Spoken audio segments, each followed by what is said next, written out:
This is SONY Xperia XA2, and today I will show how you can clear app cache and data on this device.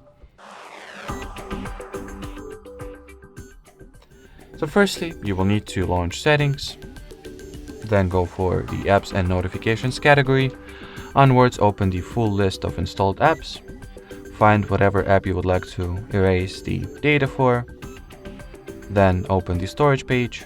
And over here, you can either exclusively clear cache or clear all user and app data that this particular application has, including cache as well, by going for the clear data option respectively. And as you can see, we have successfully gotten rid of both user, data, and cache. Alrighty, so that will be it for this video. Thanks for watching, and bye-bye.